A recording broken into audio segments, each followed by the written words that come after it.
The Cerrado held more secrets than anyone could have imagined. When João and Maria vanished at that reservoir in Chapada dos Veadeiros, everyone assumed it was a drowning. But what emerged from the murky waters 11 months later weren't bodies. They were secrets. And the most disturbing discovery was yet to come. They might have been alive the entire time, watching their own search from a distance. The morning of May 15, 2009 began with the scent of coffee brewed in a cloth filter and the familiar drone of the morning news on the television. João Antonio Silva, 72, adjusted his reading glasses as he carefully folded the shirts for their trip. Across the room, Maria das Graças organized medications into a navy blue toiletry bag that had been her companion for decades. The couple had retired in the same year after 45 years dedicated to the classrooms of Brasília. João had taught high school history, Maria Portuguese to elementary students. For all that time, they had dreamed of the day they could travel without a schedule, without deadlines, without the constant worry of papers to grade or staff meetings to attend. The motorhome they bought was second-hand, but in excellent condition. It wasn't large or luxurious, just spacious enough for two people who had learned, over 48 years of marriage, that happiness doesn't take up much room. It had a double bed, a small stove, a compact refrigerator, and most importantly, a table where they could eat breakfast while looking out at any landscape they chose. Maria tucked a photo album into her bag. Their idea was simple and touching. In every place they visited, they would recreate their wedding photo. In the original image from 1961, they stood embracing in front of the Rosario Church. She in a simple cotton dress, he in a gray suit that had belonged to his father. Now, nearly 5 decades later, they wanted to document how their love had endured. Carlos Eduardo, their only son, arrived mid-morning to say goodbye. At 45, a civil servant like his parents, he had always been overly protective of João and Maria. He didn't hide his concern about this first motorhome trip, especially to a destination like Chapada dos Veadeiros, with its dirt roads and isolated areas.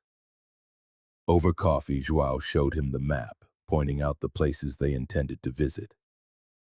They had researched online, bought guidebooks, and spoken with other retirees who knew the region. Their itinerary included famous waterfalls, viewpoints overlooking the Cerrado, and a few lesser-known spots they'd found in travelers' forums. Before leaving, Maria made sure the house was immaculate. She washed the dishes, mopped the floor, and double-checked that all the faucets were tightly closed. It was a ritual she performed before any trip, even a weekend visit to her sister in Goiânia. João teased that she was preparing the house for visitors who never came. Around 11 in the morning, they loaded the last of their bags into the motorhome. João checked the oil, the radiator fluid, and the tire pressure. Maria made sure they had their phone chargers, medications, and enough clothes for a week. It was May, autumn in the Cerrado, the ideal time to travel, with mild temperatures and little rain. Their departure was quiet. Carlos stood on the sidewalk, waving until the motorhome disappeared around the corner. João drove slowly, as he always did. Maria sat in the passenger seat with the map open on her lap, pointing out road signs and commenting on the changing landscape as they left the capital behind. The journey to Alto Paraíso de Goiás took about 3 hours, including a stop for lunch in Planaltina. By the time they arrived, it was mid-afternoon. They parked the motorhome in a simple but well-kept campground that had been recommended in the forums. That first night, they had dinner at the campground restaurant, chatting with other tourists. A couple from São Paulo told them about the waterfalls they had visited. A family from Minas Gerais recommended a little-known viewpoint with a spectacular vista. João and Maria listened intently, jotting down tips in a small notebook Maria always carried. Before bed, they called Carlos to let him know they had arrived safely. It was a quick call just to ease his mind. They promised to call again the next day after visiting the first waterfall on their list. Maria joked that they might not be able to call every day, as they planned to savor every moment without rushing. The last thing they did before turning off the lights was look out the motorhome window at the immense star-filled sky of the Cerrado. Maria remarked that she had never seen so many stars. João replied that this was only the first of many magical nights to come. The morning of May 16th began early at the campground. João and Maria woke to the song of great kiskadis and the distant sounds of other tourists preparing breakfast. The air was cool, and Maria said she had slept better than she did at home, lulled by the silence of nature. After breakfast, they set out for the Cachoeira dos Cristais, the crystal waterfall. João navigated the dirt roads with extra care, aware that the motorhome wasn't as nimble as a car. Maria sat beside him, camera in hand, photographing everything: the unique vegetation, the giant termite mounds, the birds that soared across the sky. The waterfall was everything they had imagined.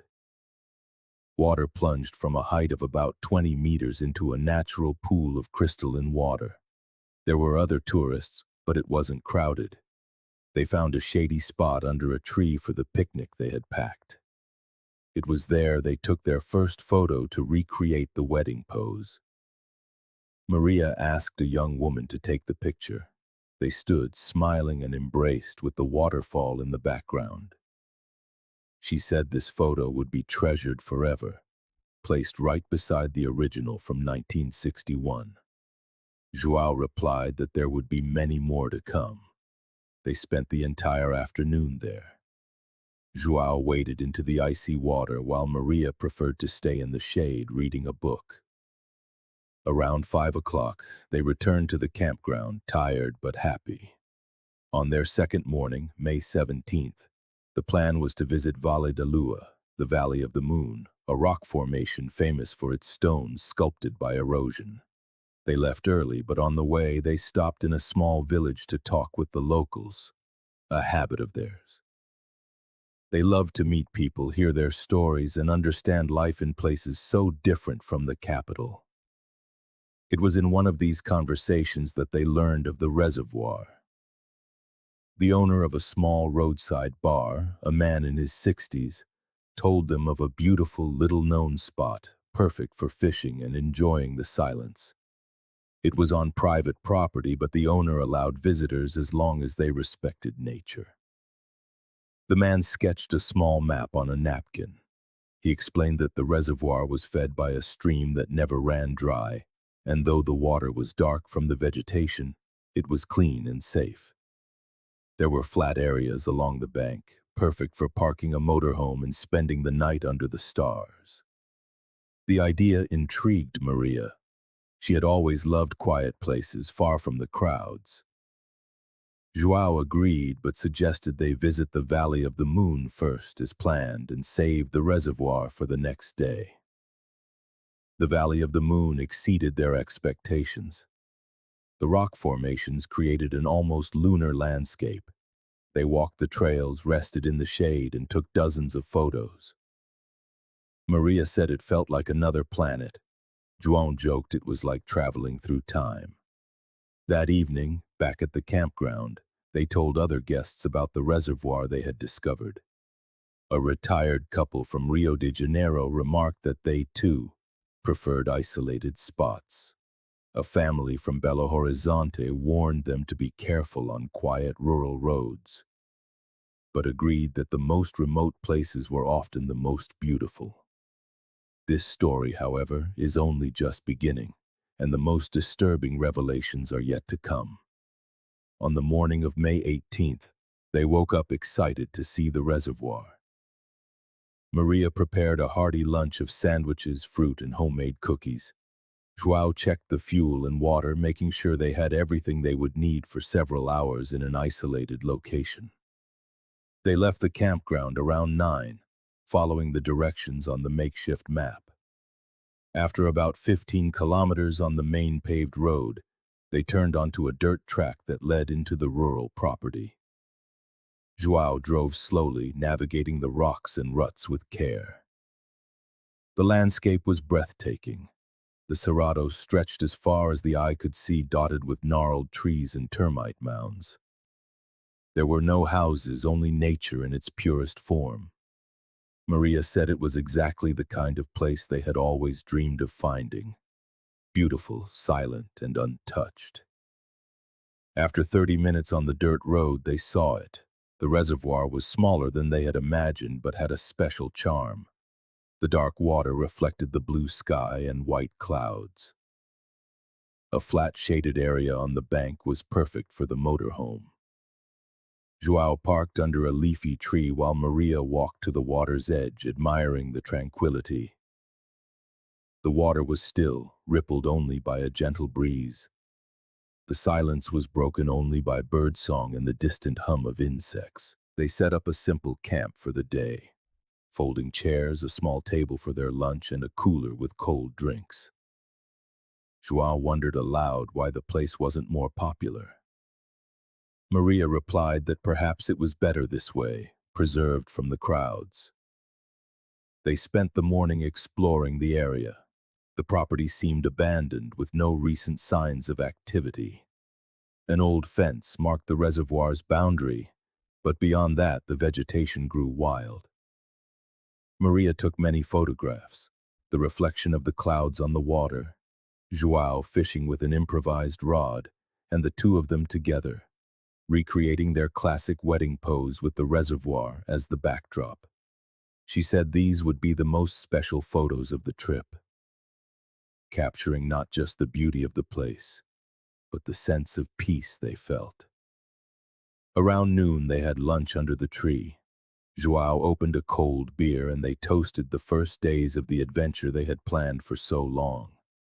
Maria said she felt 20 years younger, far from the worries of the city. In the afternoon, João tried to fish, without much success. Maria preferred to sit in the shade, writing in the travel diary she had started. She noted every detail, the places they visited, the people they met, the feelings each moment evoked. It was during that peaceful afternoon that they realized how easy it was to lose track of time there. With no traffic, no people, and no clocks to consult, time seemed to flow differently, allowing them to savor every second. Around 4 o'clock, Maria suggested they call Carlos. João agreed, but when they tried their cell phones, they discovered there was no signal. Maria wasn't concerned. They would call when they got back to the campground. Carlos was used to their independence. As the sun began to set, painting the sky in shades of orange and pink, the couple decided to have dinner right there. Maria prepared a simple meal on the motorhome stove, pasta with tomato sauce, a green salad, and homemade bread. João set the table with a checkered tablecloth, glass cups, and cloth napkins. Dining outdoors, with the reservoir reflecting the colors of the sunset, was one of the most romantic moments they had shared in years. Maria felt like a teenager on a first date. João replied that even after nearly 50 years together, they were still finding new ways to fall in love. When night fell, they lit a gas lantern and talked about their plans for the coming days.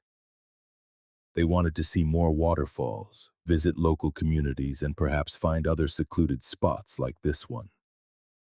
Maria said she never wanted the trip to end. Around 9 o'clock, as they prepared to pack up and return to the campground, João remembered he had forgotten to lock the bicycle on the back of the motorhome. He went outside to check on it while Maria finished washing the dinner dishes. It was then that they heard the sound of an engine approaching. It was an old car, its model impossible to identify in the darkness. The car stopped about 50 yards from their motorhome. No one got out. João flashed his light, thinking it might be the landowner coming to check on his visitors. Maria drew closer to her husband, a knot of unease tightening at the unexpected situation. The car remained idle for a few minutes, its engine running, its headlights pointed away from the reservoir. Then, without any explanation, it reversed and vanished down the dirt road. João and Maria were puzzled, but they didn't give the episode much thought. Perhaps it really was the owner just making sure they were respecting the property. They finished organizing their things, ready to leave, when Maria realized she had forgotten her camera on the shore of the reservoir, where they had taken their last photos of the day. João grabbed the flashlight and went to retrieve it, while she stepped into the motorhome to put away the last of the kitchen utensils. It was the last time anyone saw them alive. On the morning of May 19th, the campsite manager began to worry. João and Maria's motorhome hadn't returned during the night. It was a Tuesday. They had left the previous morning saying they would be back by the end of the day. As organized and punctual people, it was unlike them to stay out without a word. The manager tried calling João's cell phone, but the calls went straight to voicemail. He tried Maria's number with the same result. Around 10 in the morning, he decided to wait a few more hours before taking any action. They were adults, after all. Perhaps they had decided to spend the night somewhere they found special. Throughout the afternoon, other guests at the campsite began to ask about the couple. They had spoken with them in the preceding days and found their sudden absence strange. A couple from Rio de Janeiro recalled João and Maria mentioning a reservoir they planned to visit, but they couldn't provide any details about its location. Around 6 in the evening, when it became clear that something was wrong, the campsite manager contacted the local police. He reported their disappearance and provided all the information he had: full names, the motorhome's license plate, the last place they were seen, and the approximate route they intended to follow.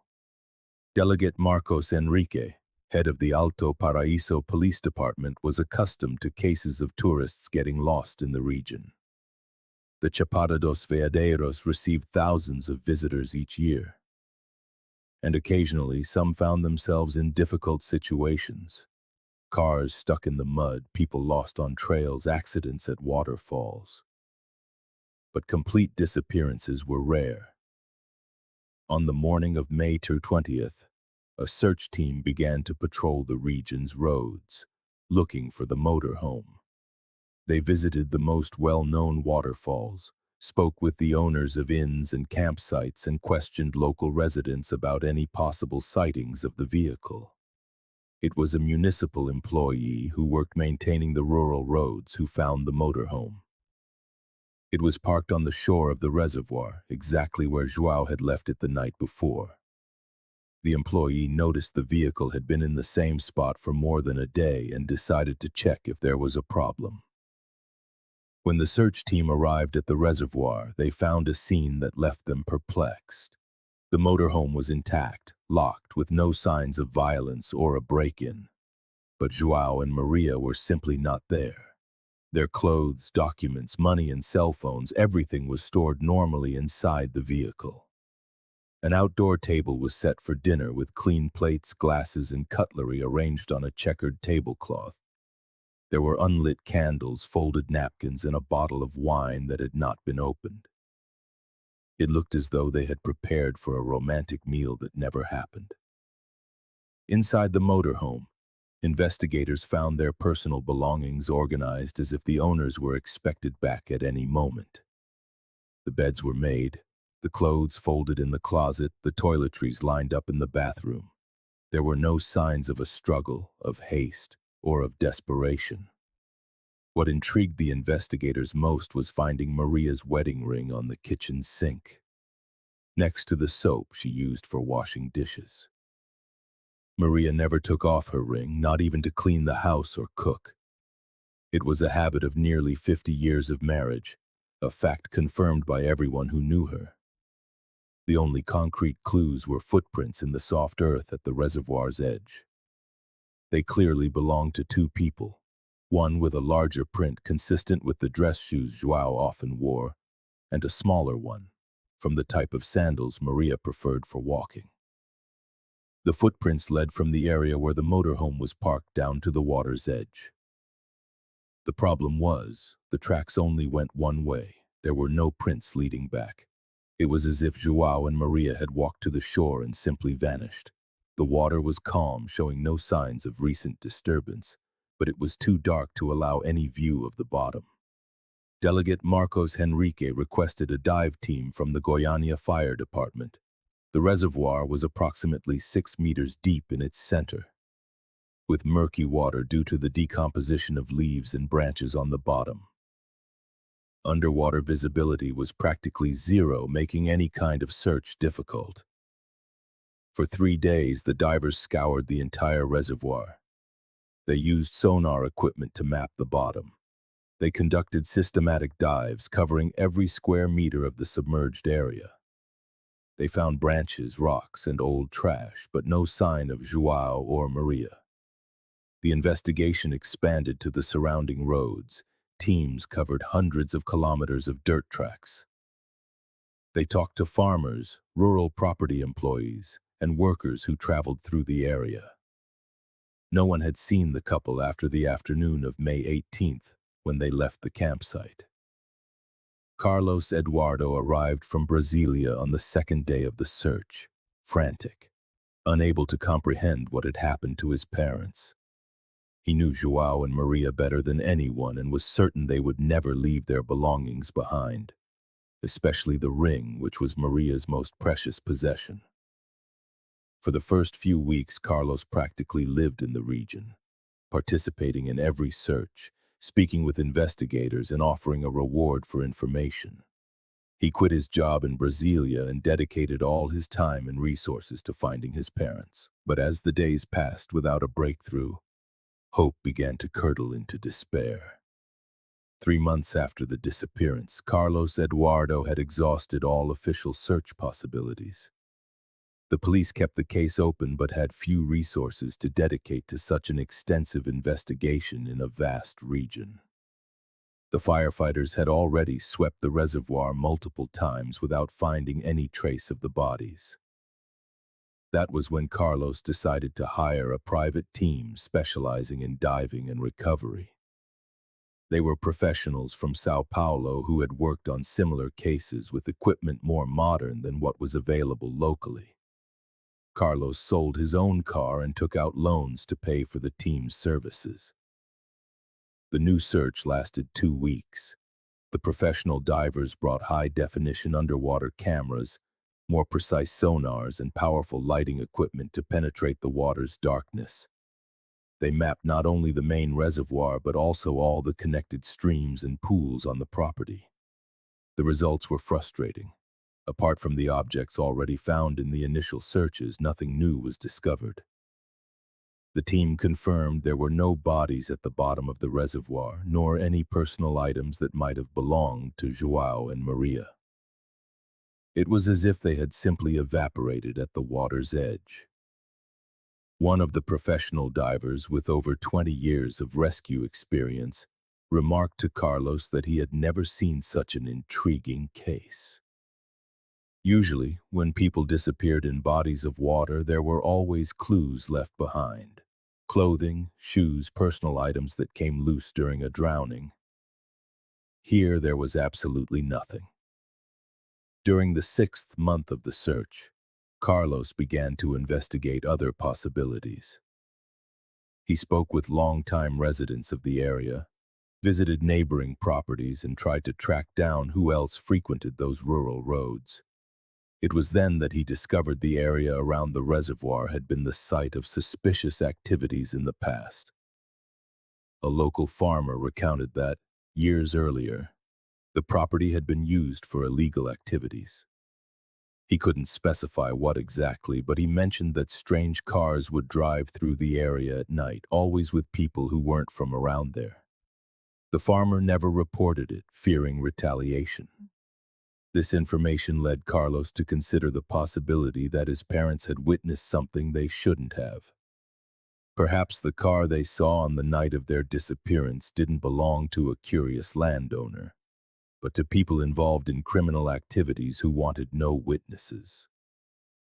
Delegate Marcos Henrique looked into this hypothesis but could find no concrete evidence of organized crime in the region during that period. He contacted police departments in other cities and checked records for suspicious activities, but found no connections that could explain the couple's disappearance. Around the 9th month, the case was officially archived, their deaths presumed to be by drowning. Despite the absence of bodies, the investigation concluded that João and Maria had entered the reservoir for some unknown reason and drowned during the night. The bodies, they reasoned, must have been dragged away by an underwater current or were snagged on branches deep at the bottom. Carlos refused to accept this conclusion.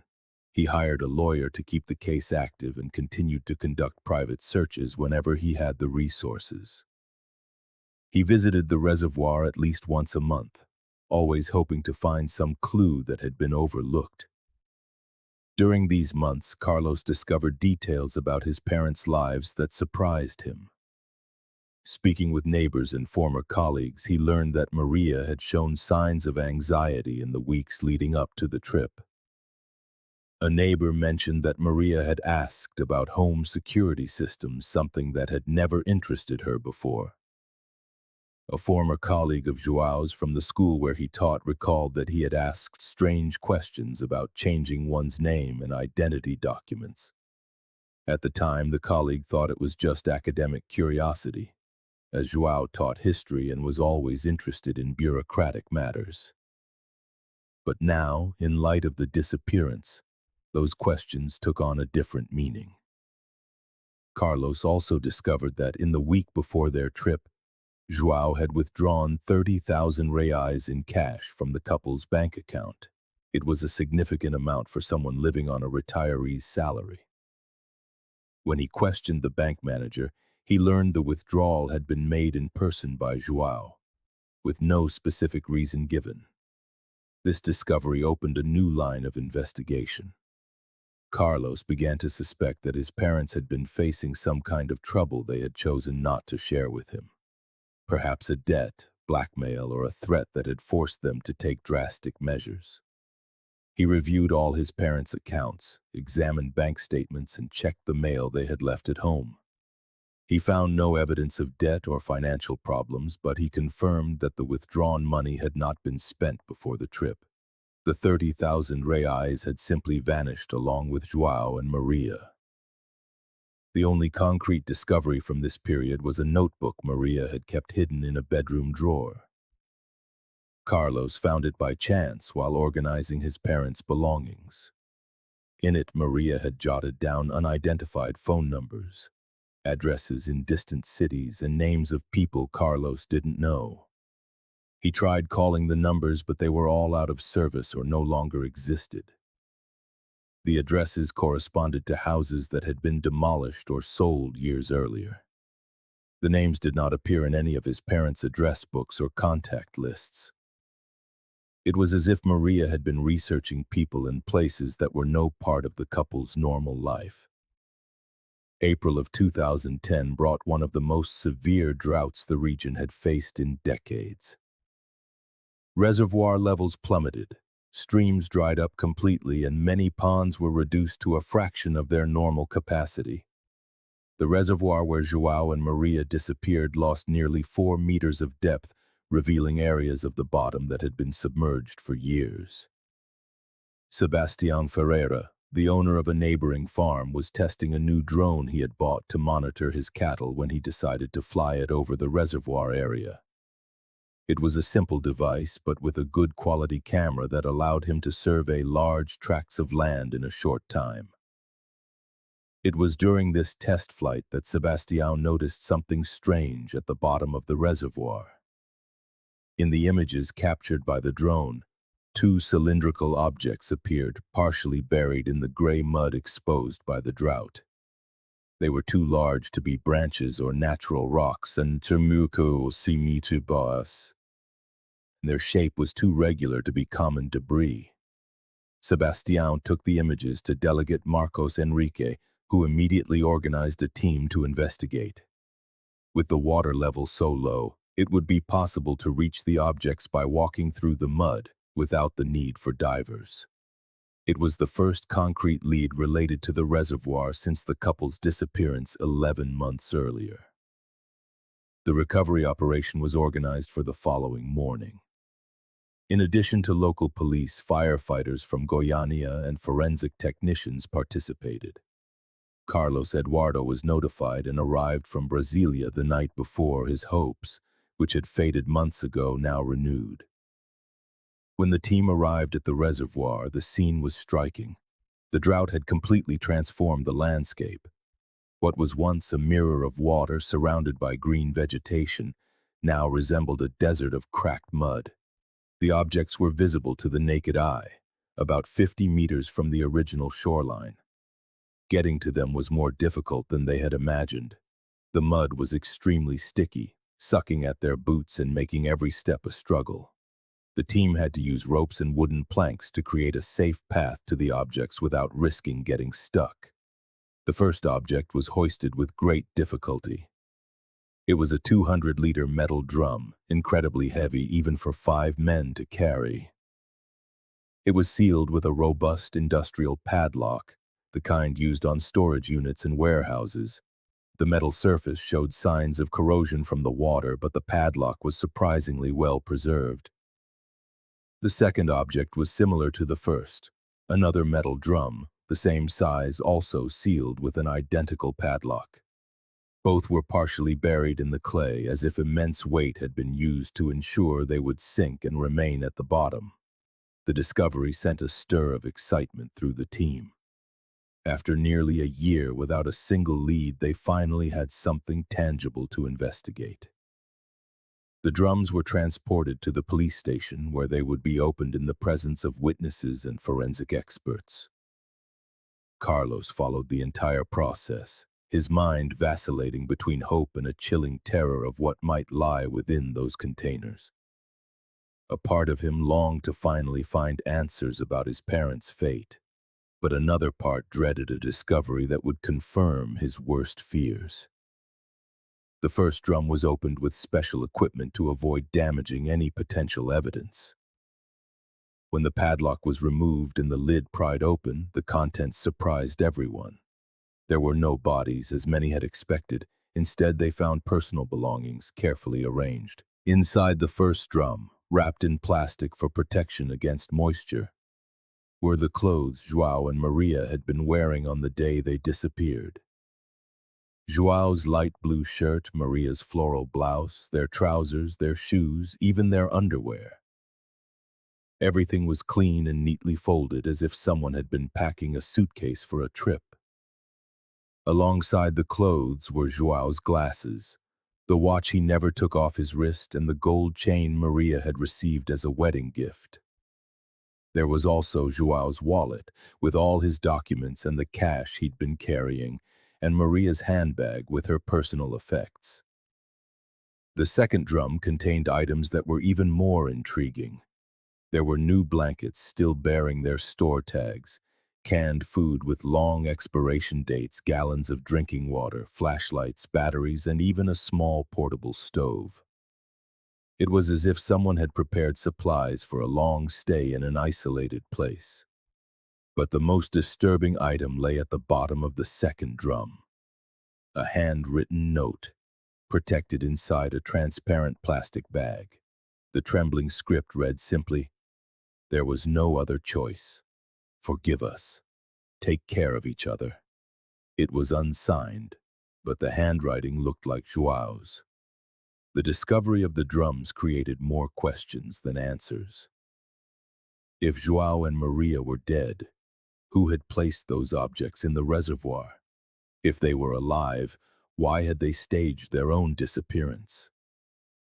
Most puzzling of all, forensic analysis determined the drums had been at the bottom of the reservoir for 6 months at most, not 11. This meant the objects had been placed there long after the couple had vanished. Someone had access to João and Maria's personal clothing and belongings months after they were gone. Someone had carefully planned this scene, choosing specific objects and arranging them to tell a story. Carlos was devastated by the discovery. Seeing his parents' clothes arranged like keepsakes in a memorial was an emotional shock that nearly brought him to his knees. But at the same time, a part of him felt a wave of relief. There were no bodies in the drums. This kept alive the possibility that João and Maria were still out there, somewhere. The investigation gained new momentum. If someone had placed those objects in the reservoir months after the disappearance, it meant there were people who had information about the couple's whereabouts. Detective Marcos Henrique ordered a full investigation into the origin of the drums and padlocks. The first breakthrough was astonishing. The padlocks had been purchased at a hardware store in Brasilia 2 months after João and Maria's disappearance. The payment had been made with João's credit card, the very card that was supposed to have vanished along with him. The use of João's credit card in July of 2009 completely changed the course of the investigation. Detective Marcos Henrique immediately requested the couple's complete bank history, which had only been superficially analyzed during the first weeks of the search. The bank records revealed a sequence of events that no one had noticed before. In addition to the 30,000 reais withdrawn a week before their trip, there had been other suspicious transactions in the months following their disappearance. Small withdrawals from ATMs in different cities, always in low amounts to avoid attracting attention. The pattern suggested that someone was using the cards cautiously, avoiding large sums that might trigger bank alerts.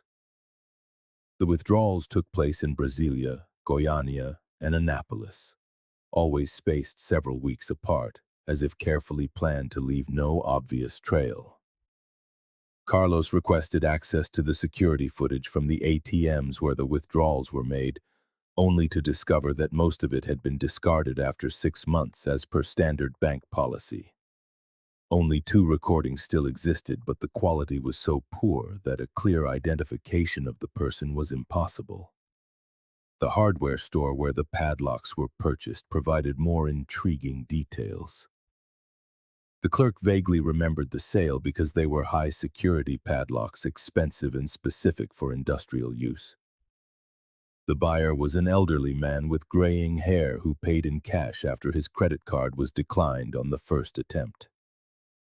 When the card didn't work, the man became nervous and insisted on paying with cash. The clerk found it strange that someone would carry so much cash to buy padlocks, but he didn't question it. The physical description matched João, but it was impossible to be certain.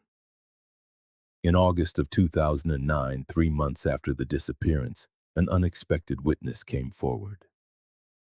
An elderly woman who worked at a small hotel in Alto Paraíso contacted the police, saying she had seen a couple resembling João and Maria in late July, more than 2 months after they had vanished. The woman recounted that the couple had stayed for only 1 night, paying in cash and using false names.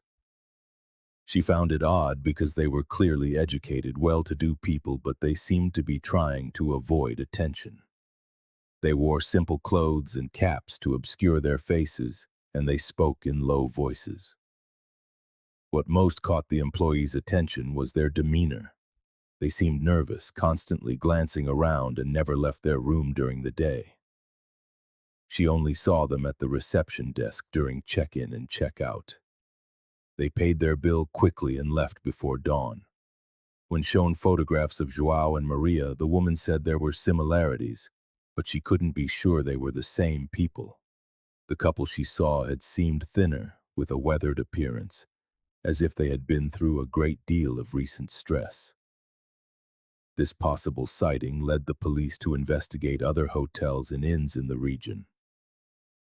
They spoke with employees at dozens of establishments, showing photographs and asking about suspicious guests or strange behavior in the months following the disappearance.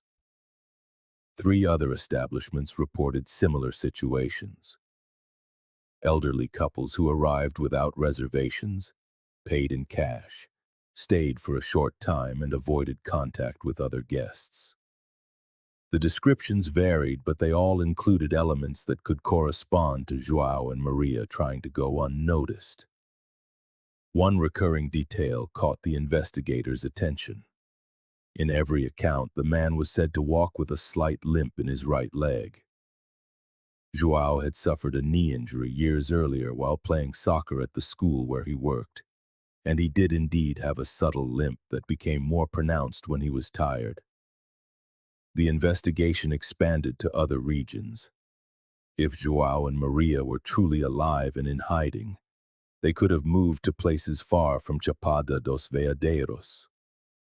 Photographs were sent to police departments throughout the state of Goiás and neighboring regions of Minas Gerais and Mato Grosso. During this period, Carlos hired a private investigator specializing in missing persons cases. He was a former civil police officer with experience in complex situations, who began to work on the hypothesis that Carlos's parents had disappeared voluntarily for some grave reason. The private investigator focused on a line of inquiry the police had not fully explored: the possibility that João and Maria were under the protection of some official program. Such cases were rare, but they existed. People relocated for their safety after witnessing serious crimes. This theory gained traction when they discovered that João had contacted the federal police in Brasília 2 weeks before their trip. The contact was made by phone and logged only as a consultation on personal security procedures. The officer who took the call did not remember the details of the conversation.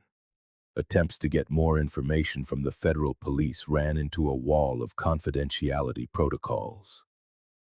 Even with a court order, federal agencies claimed they could not provide details about procedures related to the protection of witnesses or informants, even if the people involved were officially missing. Carlos grew frustrated with the lack of cooperation from official bodies, but he began to understand that his parents might be involved in something far more serious than he had initially imagined. The theory of a simple accident in the reservoir had been completely discarded. Now the question was whether they were victims or willing participants in some complex scheme. In early 2013, nearly 4 years after the disappearance, an unexpected discovery reopened the case with full force. An amateur fisherman found a leather wallet in a stream more than 150 kilometers from Chapada dos Veadeiros, near the city of Cristalina, on the border with the federal district. The wallet was in good condition, protected by a rock that had kept it partially out of the water. When the fisherman opened it to check for documents that might identify the owner, he found João Antonio Silva's driver's license, along with other personal documents that were supposed to have disappeared with him. Most intriguing of all, tucked alongside the original documents was a photograph no one in the family had ever seen before. It was a picture of the couple, clearly more recent than any photo they had from before the disappearance. João and Maria were standing in front of a simple house with rural architecture, in a location that couldn't be identified. Carlos was called to identify the objects and was shocked to see the unknown photograph. His parents looked different, thinner, with weary expressions, wearing simple clothes that were not part of the wardrobe he knew. But it was definitely João and Maria, without a doubt. Forensic analysis of the photograph brought even more surprising revelations. The photographic paper and the quality of the print indicated that the image had been developed in 2011, 2 years after the disappearance. The printing technology used was from modern equipment available only in specialized shops or professional labs. This discovery confirmed that João and Maria had been alive at least until 2011, 3 years after they had officially vanished. Someone had taken that photo, developed it at a shop, and for some reason, it had ended up in the wallet that found its way into a remote stream. The private investigator Carlos had hired focused his efforts on identifying the location in the photograph. The house in the background had specific features: a gabled roof, a simple porch, windows with blue shutters, and a fruit tree to one side. It was a common style for small farms and homesteads in central Brazil. For months, the team canvassed hundreds of rural properties within a 300-kilometer radius of Brasilia, showing the photograph to residents and landowners. It was exhausting work, but it was the most concrete lead they had on the couple's whereabouts. Their persistence paid off in late 2013. A shopkeeper in Planaltina, a satellite city of the Federal District, recognized the house from the photograph. She said it was a small farm located about 40 kilometers from the city, in an isolated rural area known for attracting people who wanted to live far from urban centers. When Carlos and the investigator arrived at the location, they found the farmhouse exactly as it appeared in the photograph, but completely abandoned. The house had been shuttered for years with clear signs that no one had lived there for a long time. Distant neighbors recounted that the property had been occupied by an elderly couple between 2010 and 2012, but they couldn't provide many details about who they were. A woman who lived on the nearest farm, about 2 kilometers away, offered more precise information. She had known the couple who lived in the abandoned house and remembered them well because they were polite and kind, different from the usual profile of people in the region. The woman said the couple introduced themselves as Carlos and Ana, claiming to be retirees from Goiânia who had decided to live in the countryside for health reasons.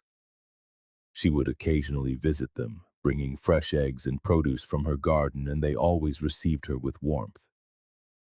According to the neighbor, the man had trouble with his knee and walked with a slight limp. The woman loved to read and always had books scattered around the house. They cultivated a small vegetable garden, raised a few chickens, and lived a very simple life. They always paid the rent for the farm in cash, promptly on the 1st of each month. What impressed the woman most was the care they took of one another. She never saw them fight or argue. They seemed like a couple who had spent a lifetime together, communicating with just a glance. The man always helped the woman with household chores, and she took care of the medicine he took for his joint pain. During the 2 years they lived on the farm, the couple received few visitors. The neighbor remembered 1 or 2 people who showed up in simple cars and stayed for only a short time. Once a month, the couple would take a bus into town and return at the end of the day with groceries and medication. Their departure from the farm was sudden. One morning in March of 2012, the neighbor found a letter left on her doorstep.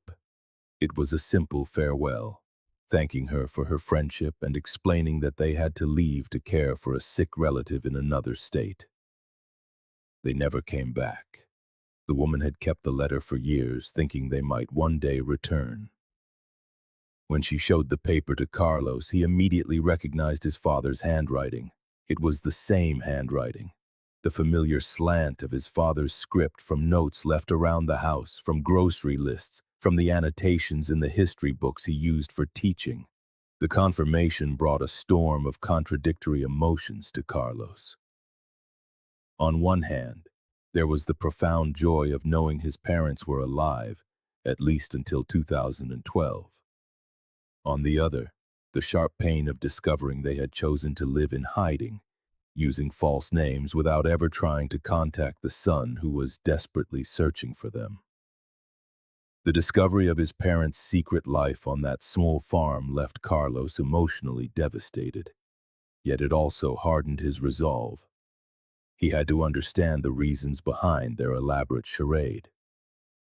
If João and Maria were alive and in hiding, then some grave reason must have forced them to abandon the life they had so carefully built in Brasilia. The private investigator suggested a deeper analysis of the couple's financial and professional lives before their disappearance.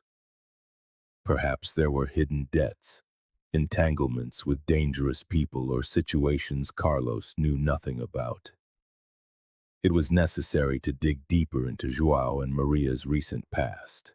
This meticulous investigation revealed details that had been overlooked during the initial search. João had made several internet searches about changing one's identity, obtaining documents under other names, and the legal procedures for disappearing. The computer's history showed searches dating back months before their supposed trip. More disturbing still was the discovery that Maria had looked for information on shelters for threatened women and witness protection programs. She had called social assistance organizations, always from public phones, inquiring about help for people in high-risk situations. Carlos decided to investigate his parents' social circle more deeply. He spoke again with neighbors, former work colleagues, and close friends, this time asking more specific questions about any strange behavior or concerns João and Maria might have expressed. It was a former principal from the school where Maria worked who provided the first concrete lead. She recalled that in the final months before her retirement, Maria had become very nervous about a problem involving a former student. The young man had been expelled years earlier for aggressive behavior and had returned to the school making threats. The principal explained that the ex-student, now a young adult with a history of drug and violence problems, blamed Maria for ruining his life with the expulsion. He would show up at the school occasionally, always agitated, shouting and threatening teachers and staff. Maria had been particularly shaken because the young man knew her home address and had made specific threats against her and João. The school had called the police several times, but the threats were not considered serious enough for effective protective measures. This information led Carlos to search for police records involving his parents. He discovered that in the 6 months prior to their disappearance, João and Maria had filed 3 police reports detailing threats, stalking, and attempted break-ins at their residence. The reports described a pattern of escalating intimidation. First, there were anonymous calls in the middle of the night, then objects thrown into their yard, and finally actual attempts to break in when the couple was not home. The police investigated but were never able to identify those responsible or provide effective protection. Carlos understood then that his parents might have decided to disappear as the only way to escape a situation they considered hopeless. Retired, elderly, and without the resources to hire private security, they saw vanishing as their only chance to start a new life, far from their troubles.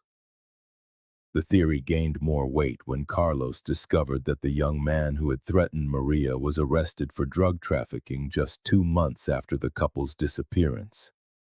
He was involved with a gang operating in the region where João and Maria lived, which would explain his access to their personal information and the persistence of the threats.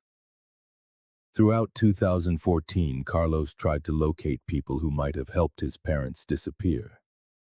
It seemed impossible that an elderly couple could have planned and executed such a complex operation on their own, which included obtaining false documents, finding safe houses, and supporting themselves for years without leaving an obvious trail. His investigation led him to an informal network of people who helped victims of violence hide when official channels were insufficient. They were lawyers, social workers, even ex-police officers and religious figures who knew from experience that the system could not always protect people in real danger. A human rights lawyer, who preferred to remain anonymous, confirmed that he knew of cases similar to João and Maria's. People who needed to officially die in order to continue living in safety. It was an extreme solution, used only when there were no other viable alternatives. The lawyer explained that the process involved creating new documentation, finding secure places to live, and establishing untraceable sources of income. It was expensive, complex, and required severing all ties with one's previous life, including family members who were not at risk. Carlos understood that his parents might have made the most difficult decision of their lives, choosing between living in hiding or risking the safety of their entire family. Perhaps they believed that involving their son in their problems would only put him in danger as well. Carlos's pain was twofold: the ache of missing his parents and the sting of not being considered capable of helping them face the situation. But gradually he began to understand that love sometimes manifests through sacrifices that look like abandonment, but are in fact extreme forms of protection. In 2016, 7 years after the initial disappearance, Carlos received a call that would once again change his perception of his parents' fate. A middle-aged woman who identified herself only as Conceição said she had cared for an elderly couple between 2010 and 2012. She believed they might be the very people he was looking for. Conceição worked as an informal caregiver in a rural region of Minas Gerais, near the border with Goiás. She had seen a report on television about João and Maria's case and recognized similarities with the couple she had known years before. She decided to make contact because she could never forget the mysterious way they had vanished from her life. The woman explained that she had been approached in 2010 by intermediaries who asked if she could care for an elderly couple who needed a discreet place to recover from health problems. She accepted because she needed the money and had experience caring for her own elderly mother. The couple introduced themselves as Carlos and Ana. They claimed to be from Goiânia but avoided giving details about their family or past. Conceição noticed that they seemed nervous in the first few months, always alert to outside noises and avoiding leaving the house unless absolutely necessary. Gradually, they began to relax and adapt to rural life. Conceição grew genuinely fond of the couple. The man was kind and polite, helping with household chores despite his knee problems. The woman was affectionate and loved to talk about books and medicinal plants. They treated Conceição like family, not just an employee. During the 2 years they lived together, Conceição observed that the couple received occasional mail through a post office box in a nearby town. Once a month, the man would take a bus to pick up letters, and would always return looking relieved, as if he had received the good news he had been anxiously awaiting. The caregiver also noted that they had money saved. They always paid their expenses in cash but lived very frugally. They grew their own food, made homemade remedies, and bought only the essentials. They seemed like people accustomed to comfort who had learned to live with simplicity. What impressed Conceição most was the relationship between them.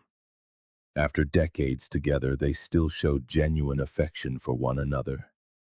She would see them talking softly on the porch in the afternoons, holding hands, sharing memories. It was a mature love, built on companionship and deep complicity. In March of 2012, everything changed suddenly. The couple received a letter that left them deeply shaken.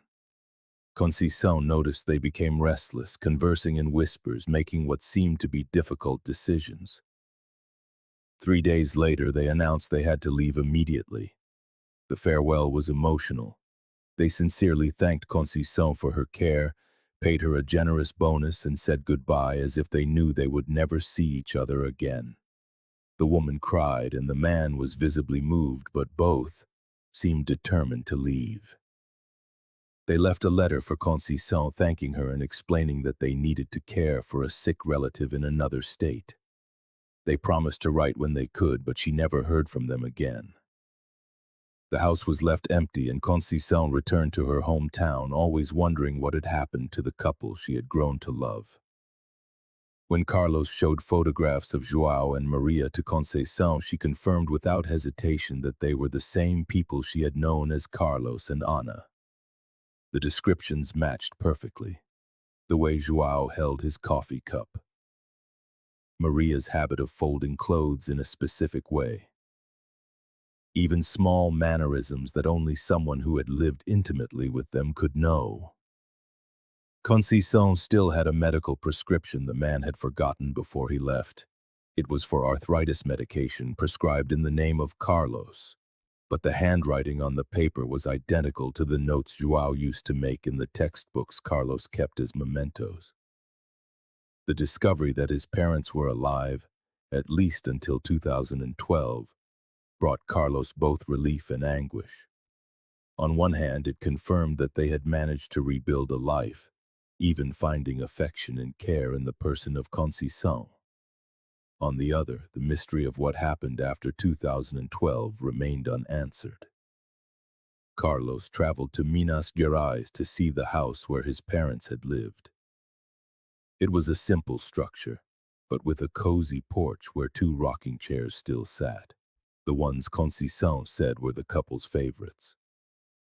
He sat there trying to imagine his parents watching the sunset after a day of work in the countryside. The feeling was bittersweet. Carlos was finally certain that João and Maria had found peace and happiness, even far from their family.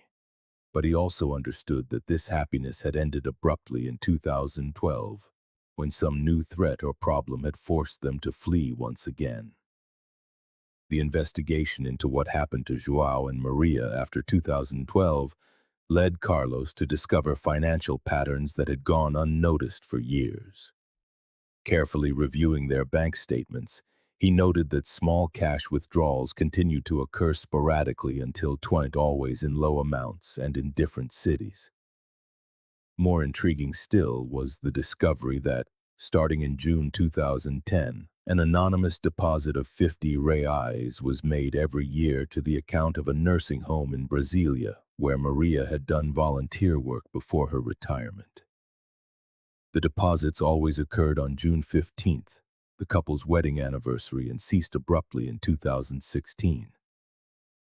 Carlos visited the nursing home to investigate the mysterious deposits.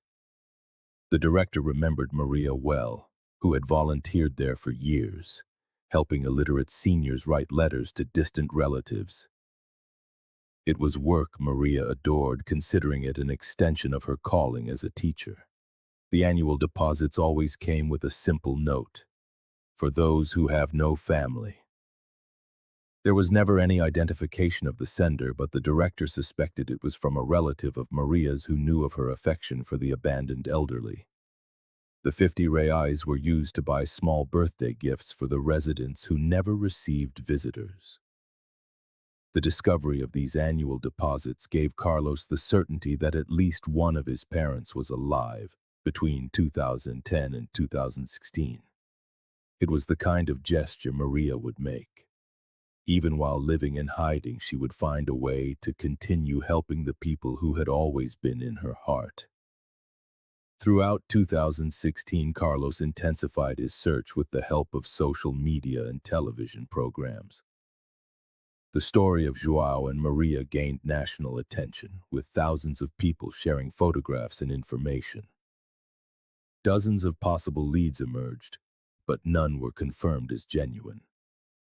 One theory that gained traction among investigators was that João and Maria were being protected by an official witness protection program. The fragmented financial trail, the ability to obtain false documents, and the network that had sheltered them for years, all suggested the involvement of an organization with resources and specialized knowledge.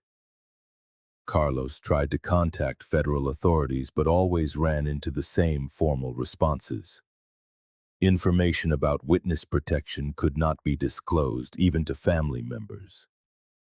If his parents were truly in an official program, he would never be officially informed. The theory gained credibility when Carlos discovered that João had attempted to contact the federal police not only 2 weeks before their trip, but also 6 months prior. There were records of at least 3 calls, all related to inquiries about personal security and procedures in cases of threats. A retired former federal police employee informally confirmed that there were cases where ordinary people were included in protection schemes after witnessing serious crimes or receiving threats from criminal organizations. It was rare, but it happened when conventional methods of protection proved insufficient. The ex-officer explained that in these extreme cases, people needed to officially die to be reborn with a new identity. It was an irreversible process. Once included in the program, they could have no further contact with their previous life, including family members who were not under protection. Carlos began to accept the possibility that his parents were alive, but definitively beyond his reach. If they were under official protection, any attempt to find them could put them in danger. It was a painful reality, but one that made sense in the face of all the evidence he had gathered. In 2017, Carlos made a difficult decision. He would stop the active search and accept that he might never know the whole truth about his parents' fate. He would keep the case open legally, but he would no longer waste years of his own life searching for people who had clearly chosen to remain hidden. The decision brought a relative peace. Carlos began to rebuild his own life. He went back to work and started a romantic relationship he had neglected during the long years of searching. He kept the photographs of his parents as mementos of the people he had loved so deeply. People who had made choices he might never fully comprehend. Occasionally, calls would still come in from those who believed they had seen João and Maria in different parts of the country. He would follow the most promising leads, but the obsession of those first few years was gone. He had learned to live with the uncertainty, finding ways to honor his parents' memory without sacrificing his own future. In conversations with other families of the missing, Carlos discovered his experience was far from unique. There were hundreds of similar cases. People who had simply vanished, leaving behind fragmented trails that hinted at a new life somewhere distant and inaccessible. The theory Carlos had come to accept was that João and Maria had been involuntarily caught up in a serious criminal matter, possibly as witnesses, and had been placed in a protection program that demanded a complete severance from their past life. It was the one explanation that seemed to fit all the available evidence, and it brought him a measure of comfort. This belief that his parents were likely alive and safe. The years they had spent in hiding, according to the accounts of those who had known them, seemed to have been happy ones. It was more than many families of the missing ever learned. Then in late 2018, 9 years after their disappearance, a change in legislation granted Carlos access to police documents that had remained sealed throughout the investigation. The documents revealed that the official inquiry had uncovered far more than was ever made public. There was concrete evidence that João and Maria were being threatened by a trafficking network operating in their region of Brasília. The threats were not just against the couple. They extended to Carlos and other family members. The young former student who had been menacing Maria was merely a foot soldier in a much larger organization specializing in intimidation and violent collection. The group had identified João and Maria as easy targets, retirees with some savings, vulnerable and without effective protection, who could be extorted through threats against their son. Their decision to disappear was not just to protect themselves, but primarily to protect Carlos. They knew that as long as they remained in Brasília, he would also be in danger. Fleeing was a way to take the entire family off the criminals' radar. The files showed that the federal police had, in fact, offered the couple official protection. But João and Maria had refused, believing it wouldn't be enough to truly keep Carlos safe. They opted for a more radical solution, to vanish completely, leading the criminals to believe they had died in the reservoir. The entire scene had been staged with the help of a victim support network. The barrels found in the water had been placed there months later to reinforce the narrative of an accidental death, discouraging any further searches. Carlos finally understood. His parents had sacrificed not only their own lives, but also the right to watch him grow, to see him build a career, start a family, have children of his own. It was a sacrifice few would have the courage to make, a testament to the unconditional love they felt for their son. The criminal network that had threatened them was dismantled in 2014, but João and Maria never knew. They had been living in hiding for so long that they had lost contact with any source that could have informed them. They continued to run from a danger that no longer existed. The annual deposits to the nursing home ceased in 2016, likely because one of them had passed away. They were already in their 70s when they disappeared, and after nearly a decade of living under constant stress, it was plausible that one's health had failed. Carlos imagined the survivor might have stopped the payments to avoid being traced. Or perhaps they had both passed and the deposits had been made by a helper, honoring their memory until they too were gone. The full truth brought a storm of conflicting emotions. On one hand, immense pride in his parents' sacrifice and a final, complete understanding of their motives. On the other, a profound sadness knowing they had died far from their family, likely alone after years of isolation. Carlos decided to sue the state for negligence. It wasn't about the money. It was about forcing changes to security protocols to prevent other families from enduring the same tragedy. He wanted his parents' sacrifice to mean something, to protect others in the future. The last significant discovery came in 2019. A lead pointed to a small rural cemetery in Minas Gerais, where burial records showed a Carlos and an Ana who had passed away in 2020 respectively with no known relatives. Carlos visited the simple graves. There were no elaborate headstones, only wooden crosses bearing the false names. He couldn't be absolutely certain they were his parents, but the dates, their ages, and the circumstances aligned perfectly. It was the closest to closure he knew he would ever get. Today, Carlos lives with the certainty that João and Maria were silent heroes who sacrificed their own happiness to protect their son. He keeps their photographs in his home, tells their story to anyone who will listen, and volunteers his time to help other families of the missing. Officially, the case remains filed as a voluntary disappearance. But Carlos knows the truth. It was an act of extreme love, a choice made by two parents who embraced the pain of separation to ensure their child's safety. It is a lesson in sacrifice and protection that he carries with him always. A story that reveals the profound depths of a parent's love and the extraordinary lengths they will go to for their children.